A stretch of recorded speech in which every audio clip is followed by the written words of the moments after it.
Hello and welcome to Chabot News for May 20th, 2015. I'm Tussie Joe. On today's edition of Chabot News, we had a major drug bust at the Oakland airport. Ivan Davis will have the update on entertainment, and Danica Borges will have the latest on sports. All that and more coming up next on Chabot News.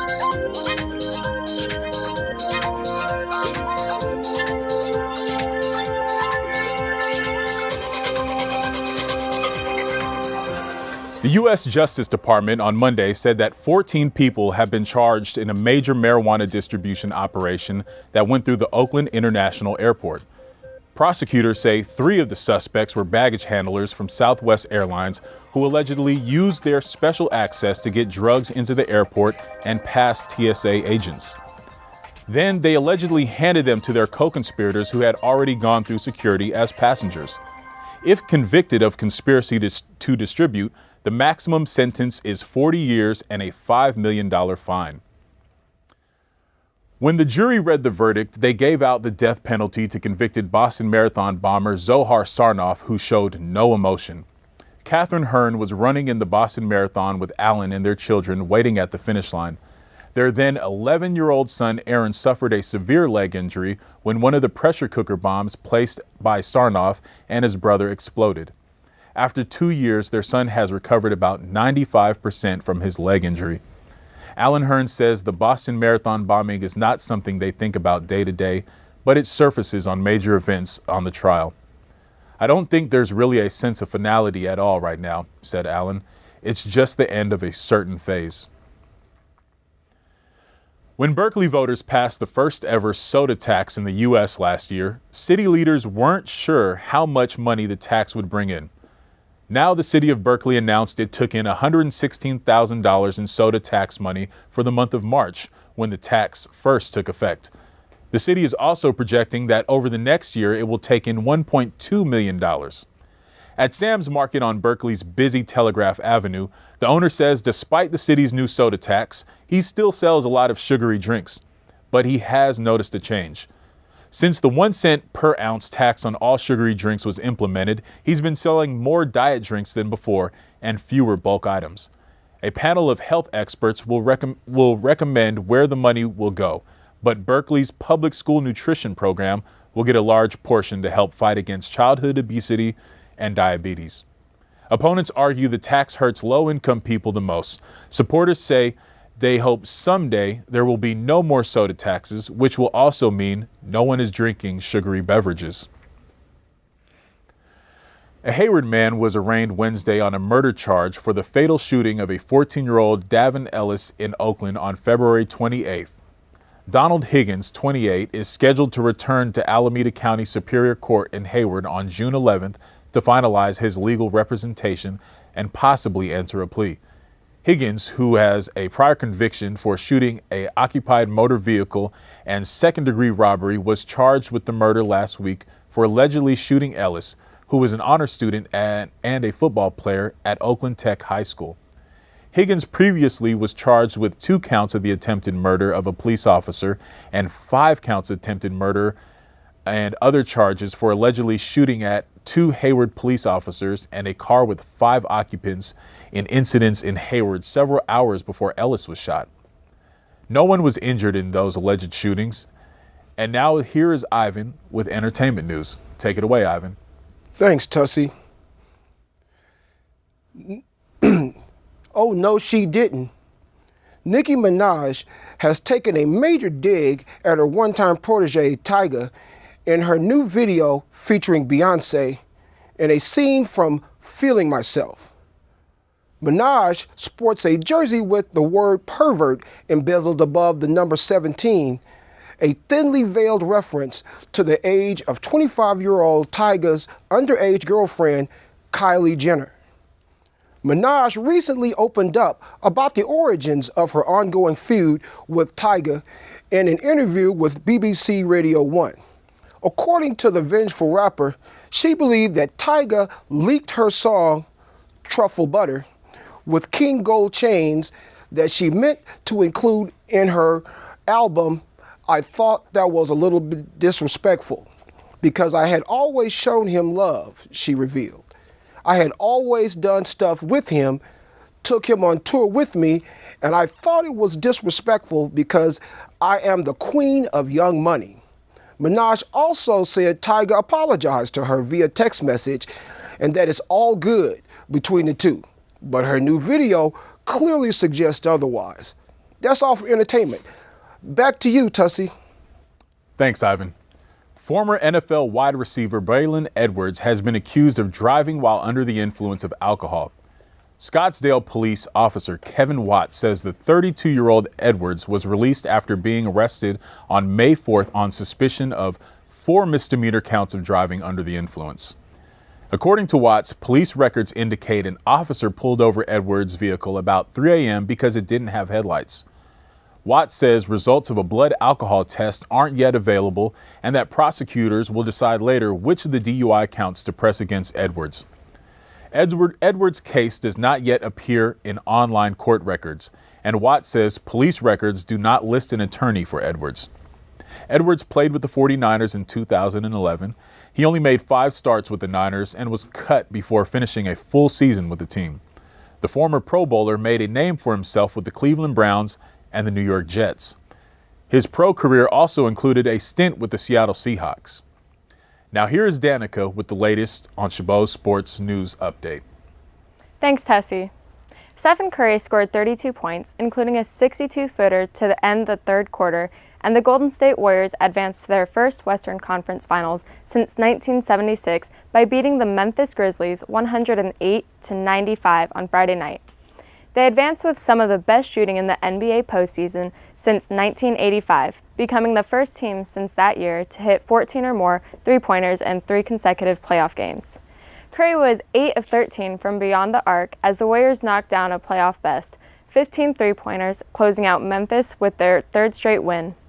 Curry, who had 10 assists, had the shot of the night after Andre Iguodala blocked Jeff Green's shot near midcourt. Curry grabbed the loose ball and beat the buzzer from the Grizzlies' three-point line for a 76-68 lead. Klay Thompson had 20 points, Draymond Green added 16, Harrison Barnes 13, and Sean Livingston 10. Curry finished the series with 25 three-pointers, 1 more than the Grizzlies managed. When he beat the buzzer with that long three-pointer, he celebrated by bumping chests with Iguodala and David Lee. He then added 11 points in the 4th quarter to finish off the Grizzlies. The Warriors will play the Houston Rockets this Tuesday night. The Oakland Athletics finally got the performance they've needed out of their bullpen and did something they've struggled with at this season, win a one-run game. Brett Lowry hit a tie-breaking RBI single in the 6th, and the Oakland bullpen combined for 4 scoreless innings as the Athletics snapped a 4-game losing streak with a 2-1 victory over the Houston Astros on Monday night. The loss snapped Houston's 5-game winning streak. Oakland manager Bob Melvin said, "We need a few of them. It's not going to exercise all the demons, but it certainly gives a night where we can sleep better."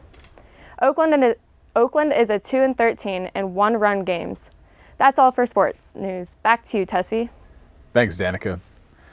Last week, we announced the loss of our mass communications family. Miss Silky Valerie Smith Killingsworth passed away Friday, May 8th after collapsing in the cafeteria due to a blood clot in her heart on May 6th.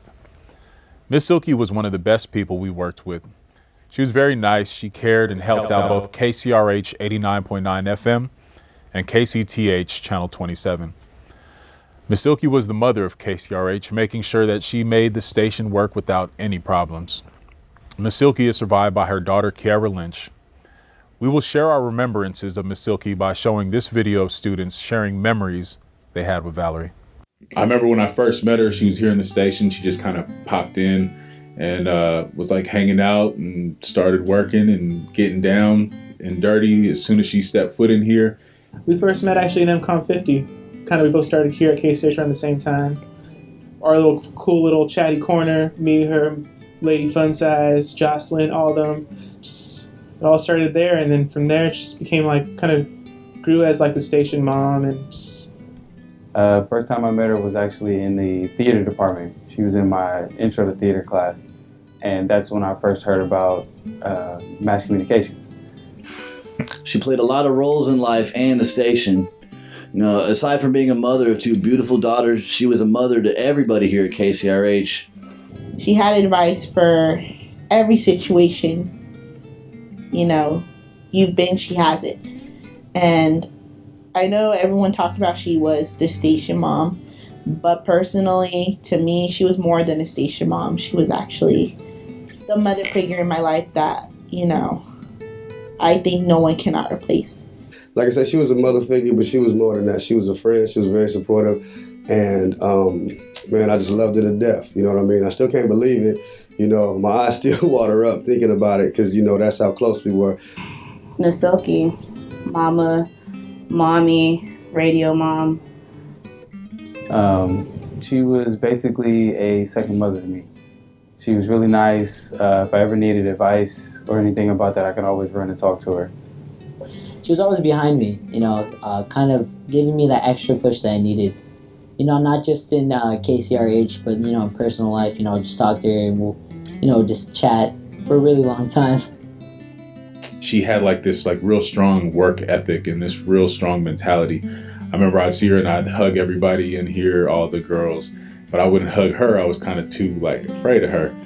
And there were times I can remember when I was unsure if I wanted to continue my field of study, and she would push me.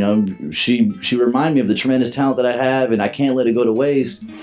Dedication, so much dedication to the station. She'll be here every Thursday night. I can't count how many hours she spent here with me, just showing me the ropes, showing me how to use Pro Tools and record everything. And now I feel like the man when I walk through this thing, and my confidence just got really built up, and I got to give her credit for that.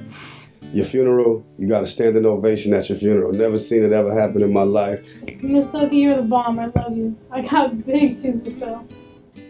But I also want to just say thank you to her for not only introducing me to KCRH, but introducing me to her daughter, Kiki, that I never thought we would be best friends, and we got same matching tattoos. And I remember she was shocked that we got it, and to this day she fully respects everything for our friendship. And as I got to know her, I saw how dedicated she was with her family, her friends, her record label, her business, and that kind of impressed me even more about her. And I started getting real curious about her, and we started hanging out and doing remotes and DJing a lot of stuff together. And within a short time, it became like we were family. But on top of everything she ever did for me, she gave me one thing that I was missing in life and I desperately needed, and that was discipline. Miss Silky, she is an inspiration to the whole community. Everybody knows Miss Silky, from elementary schools to middle schools, even college. She was just that one person you can go to and talk to. She acted like a second mother to me, and the last 2 years that I've known her, I've grown so much, and I owe it all to her. So Miss Silky, you will always have a special place in my heart. And if you didn't know, now you know. I really love you a lot. I miss you like crazy. I learned so much from you. The reason why I'm the person I am today is because of you. Just as I'm going in going into transitioning to becoming a woman. She had this brightness here at the radio station. It's like a glow. Like her aura really, it really shined bright here in the station. It was just wow, Wonder Woman, Superwoman, and you will always be that to me, and thank you. I'm so happy that I got to know her, that I got to meet her and her family, especially her daughter Kiki. That's my daughter's nickname. So it's an honor to have met her and call her more than friends but family. I'm gonna take away all the lessons she's taught me, how real she kept it with me. Even if I was doing something wrong, she'd tell me. And if anything, I would just like to say that Heaven has just gained another of KCRH's best DJs, period. She's up there spinning music and having a grand time.